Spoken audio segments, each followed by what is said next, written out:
the Laser Institute of America, dedicated to fostering lasers, laser applications, and laser safety worldwide. Mastering Light, an introduction to laser safety and hazards. Lasers were once called a solution in search of a problem. When early laser pioneers developed this amazing new technology in the early 1960s, they didn't know what anyone would do with it. They foresaw many of the major applications, but today, lasers are being used in thousands of ways. Lasers influence almost all aspects of modern life. Supermarkets and retail stores use lasers to scan barcodes, to access pricing and inventory. Lasers store and read information on compact discs for listening to music or accessing large amounts of data on personal computers. They are used to correct near and far-sighted vision, as in LASIK eye surgery. Lasers are used in designing and repairing fine jewelry. Military applications abound also. Laser-guided munitions and rangefinders allow soldiers to destroy enemy targets with pinpoint accuracy. Lasers simulate real weapons in war game scenarios and are used as scopes for accurate small arms fire. The Airborne Laser System, ABL, is an extremely high-powered laser system. This system is being developed to destroy incoming enemy missiles before they can damage friendly targets. Lasers have revolutionized the medical field as well, with high-tech devices now commonplace in surgery, dentistry, cosmetic procedures, imaging, diagnostic tools, photodynamic therapy, even veterinarian medicine. Applications in industry are just as numerous: cutting, welding, drilling, marking, surface modification, rapid prototyping, soldering, micro-machining, and nano-manufacturing. The list goes on and on. As the applications of lasers expanded, the types of lasers also increased to meet varying needs. Regardless of type, however, all lasers have certain components in common. The word laser is actually an acronym standing for light amplification by the stimulated emission of radiation. All lasers consist of an active medium, an outside energy source, and an optical cavity with carefully designed mirrors on both ends. One of the mirrors is 100% reflecting, while the other is somewhat less reflective, so a beam can be emitted. The active medium is located inside the optical cavity as well, and is excited with the external energy source, typically electricity. When enough energy is added, the device emits a laser beam through the partially transmitting mirror. This process of stimulated emission creates a very special type of light. Laser light is coherent, meaning all its energy is of one wavelength, and all the waves are synchronized or in phase. Its light is also traveling in only one direction. A light bulb, on the other hand, emits light of multiple wavelengths and in multiple directions. Laser light travels in waves and is measured by wavelength. Wavelength is the length between a wave's crests or troughs. For lasers, wavelength is most commonly measured in microns, which is 1/1,000,000th of a meter, or in nanometers, which is 1/1,000,000th of a meter. There are 1 billion nanometers in 1 meter. Typically, lasers are identified by their active medium. Most lasers in use today are divided into the following categories: gas, solid state, liquid or dye, and semiconductor or diode. Carbon dioxide is an example of a gas laser. CO2 lasers are most common in high-power industrial applications like cutting steel. Other gas lasers include helium neon, argon, and various excimer lasers, sometimes considered their own category. Neodymium yttrium aluminum garnet, or ND-YAG lasers, are the most common solid-state laser, typically used for manufacturing, like the CO2. Semiconductor or diode lasers have quickly changed the environment of laser technology. By far the most common type of laser, they are used in commercial products like laser pointers and CD players. They can also pump other lasers and even perform some medical and industrial functions. Liquid dye lasers are less common, most often seen in research facilities and some medical clinics. In addition to these, there are a number of new lasers that are now influencing the landscape of laser technology and deserve mention on their own.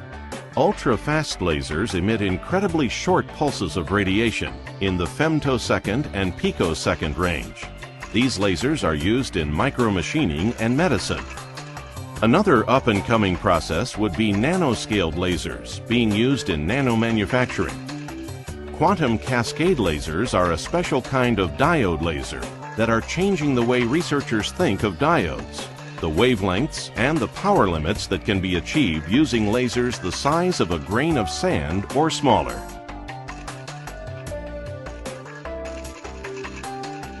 In addition to laser type, another valuable way of classifying different lasers are by their hazard potential.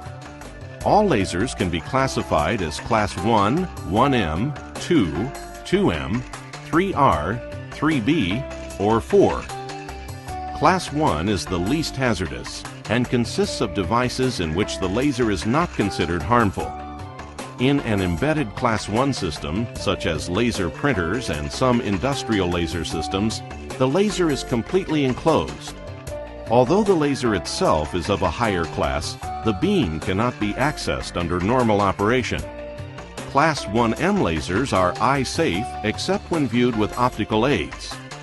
Also, most military lasers which were classified as Class 3A are now reclassified as Class 1M. Class 2 lasers are low-power lasers, like those used in supermarket scanners, surveying lasers used for construction, and some laser pointers. Minimal eye hazards and safety regulations exist for the use of Class 2 lasers. Class 2M lasers are eye-safe for momentary viewing, except with the use of optical aids. Class 3R lasers are used most commonly in small laser pointers and in medical settings for laser phototherapy. Minimal eye hazards and safety regulations exist for the use of Class 3R lasers, and product safety standards have reduced requirements. Older lasers marked as Class 3A lasers are generally now included in Class 3R. Class 3B lasers are higher-powered lasers used in a variety of medical and industrial applications, as well as laser light shows. These lasers present eye hazards. There are many regulations and suggested safety precautions that need to be followed. Class 4 lasers are very high-powered lasers used for medical and industrial applications. These lasers present both eye and skin hazards. There are many regulations and suggested safety precautions that should be followed. There are 3 organizations that identify and regulate laser safety issues. The U.S. Food and Drug Administration's Center for Devices and Radiological Health, or CDRH, regulates the manufacturers of lasers, ensuring that the products themselves are safe and properly labeled. Laser users follow regulations and guidelines set forth by the U.S. Department of Labor's Occupational Safety and Health Administration, or OSHA, and the American National Standard Institute, or ANSI. Laser Institute of America is the secretariat and publishes the ANSI Z136 series of laser safety standards. Compliance with industry standards is crucial for any laser user. Non-compliance can result in employee or customer injury and lawsuits, as well as fines from OSHA. One of the steps to compliance is the designation of a laser safety officer. Both OSHA and ANSI require a properly trained laser safety officer to administer a laser safety program in any facility utilizing Class 3B or 4 lasers. The duties of the laser safety officer include, but are not limited to, classifying or verifying the type of laser, evaluation of hazards, instituting control measures and standard operating procedures, performing audits of laser equipment and control measures, investigating laser accidents, maintaining records, and training operators in laser safety. It should be noted that not only does the LSO have responsibility for a safe program, but the operator also has responsibility for the safe use of lasers.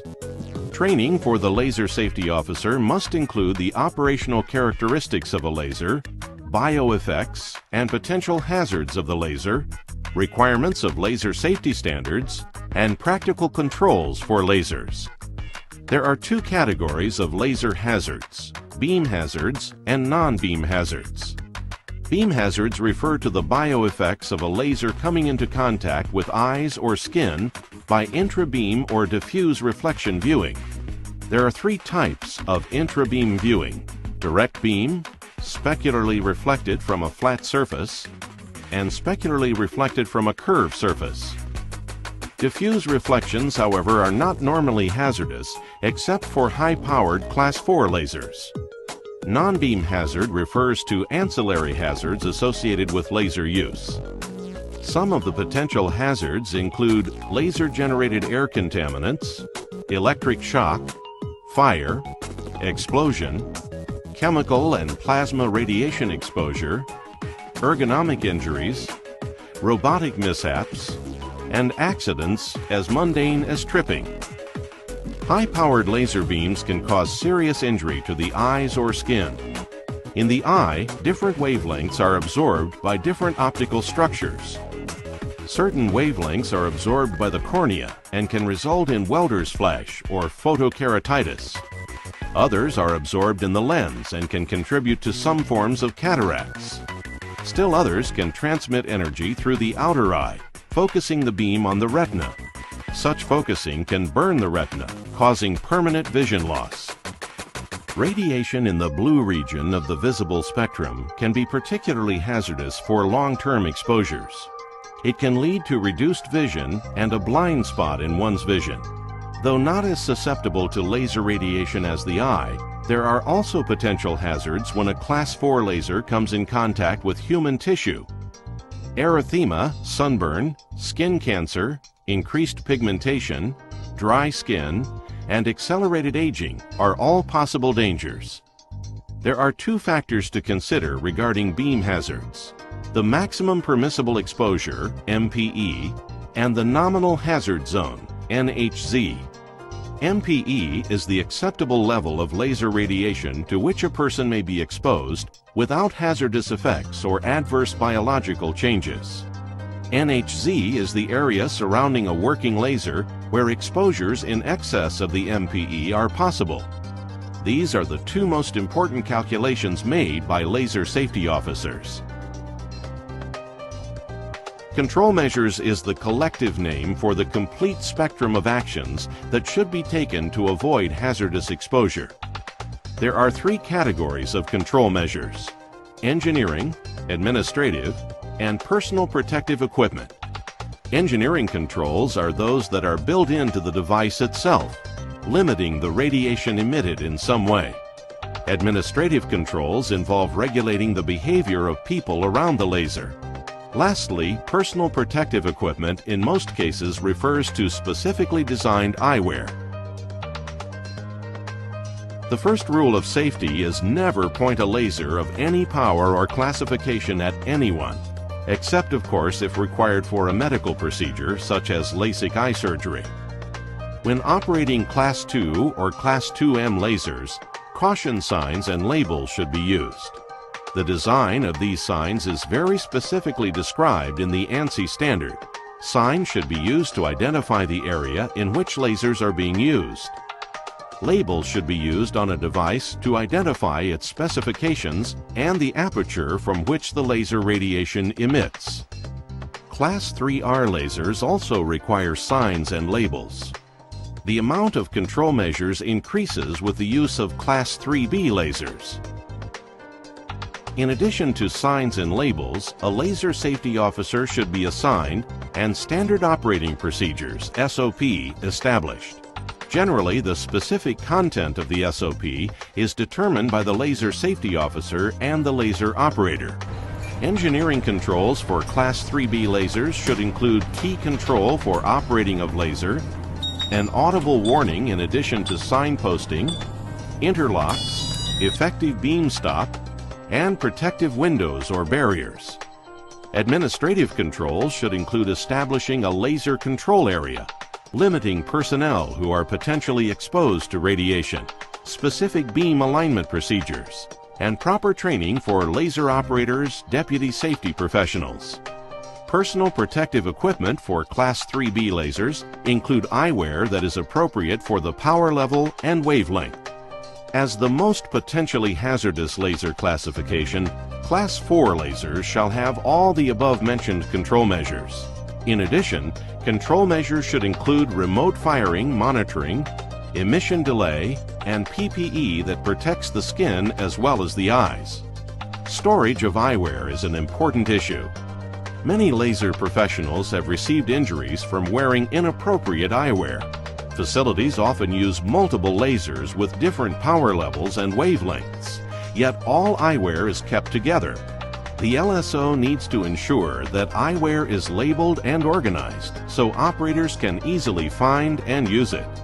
The responsibility of the LSO does not end with making eyewear available. The LSO must also ensure that it is being used and used properly. Gloves can decrease a worker's ability to use their hands, and goggles can decrease visibility. This makes it tempting for users to discard them. Accidents can happen when laser users let down their vigilance, even for a moment. Another important issue are aperture labels, which indicate where the beam is emitted. According to the U.S. Food and Drug Administration's Federal Laser Product Performance Standard, 21 CFR Part 1040.10, a laser manufacturer is required to affix these labels. Obviously, it is vital for laser operators to know exactly where the beam is at all times. Here, even though the beam may be invisible, the operator knows the location of the aperture. In addition to knowing where the beam is emitted from, it is equally important to stop the beam so radiation is not reflected to a wider area than is necessary. Laser beams can be reflected specularly, like a mirror reflection from metal, and even a diffuse reflection from a Class 4 laser can be harmful. Always be certain to use an absorbing material as a beam stop. As mentioned earlier, another crucial control measure for those working with lasers is warning signs and curtains or other barriers to limit access to the area. Accidents can occur if personnel are performing other job functions in the vicinity of the laser without knowing it is operating. The area in which a laser is operating ought to be clearly marked for all to see. While the potential exposure of laser radiation to the eyes or skin is a vital concern, non-beam hazards are equally important. While laser beams have injured laser professionals, the only laser-related deaths occur from non-beam hazards. While not a complete list, potential non-beam hazards include the following: laser-generated air contaminants, LGACs, compressed gases, dyes, electrical components, fires, explosion, and other forms of radiation. When a laser beam interacts with other matter, various types of particles can become airborne. Researchers continue to strive to identify all the possible contaminants, but of those that have been detected to date, many are irritants or carcinogens. Here, an operator is using a laser without ventilation. LGACs being emitted from the workpiece can be inhaled and pose a health risk to exposed individuals. Ventilation systems can capture such contaminants before they harm laser operators. Ventilation systems require maintenance to ensure proper working order. Filters also need to be appropriate for the specific contaminant and need to be replaced on a regular basis. Another hazard which may occur when a laser beam interacts with target materials is plasma radiation. In this case, it presents as bright white light at the beam contact point. Such plasma may contain actinic UV and visible wavelengths. If it is a possible hazard, eyewear must be selected to guard against exposure, not only to the beam, but to plasma radiation. Many lasers use gases either as the active medium or as assist gases. These compressed gases can cause a number of non-beam hazards if not handled properly. Gas cylinders shall be labeled properly and stored neatly. making leaks, crossed gas lines, and other mishaps less likely. Gas cylinders must be changed out periodically, and remaining gas should be purged from the old canisters before new ones are installed. Be sure not to puncture gas lines when disconnecting and connecting them. Like the gas cylinders, other components of the laser systems should follow basic good housekeeping standards. Electrical wires, tools, optical components should not be lying around in disorder. Such poor housekeeping can cause a number of problems, from workers tripping over components to wires being severed, damaging the system. With proper housekeeping, there are no such extraneous hazards. If there is one time when control measures are especially important, it is while a laser system is being serviced. The classification of the system, as well as the nature and path of the laser beam, may change. Also, only during maintenance can high-voltage electrical components be accessed, which raises the concern for electric shock. It is the responsibility of the LSO to ensure that any service personnel, whether they be employees or outside consultants, follow the SOP of the facility and the procedures set forth by the laser manufacturer. More so than any other, it is during these times that access to the laser area needs to be limited to vital personnel only. As we saw before, this is best accomplished using barriers and a sufficient warning system. Lasers have proved a valuable tool for a wide variety of industries and applications. Thanks to the vigilance of laser safety professionals and operators, they are also a very safe tool. With lasers becoming more widespread, it is crucial that these efforts go on, and laser safety is just as effective for the laser professionals of the 21st century.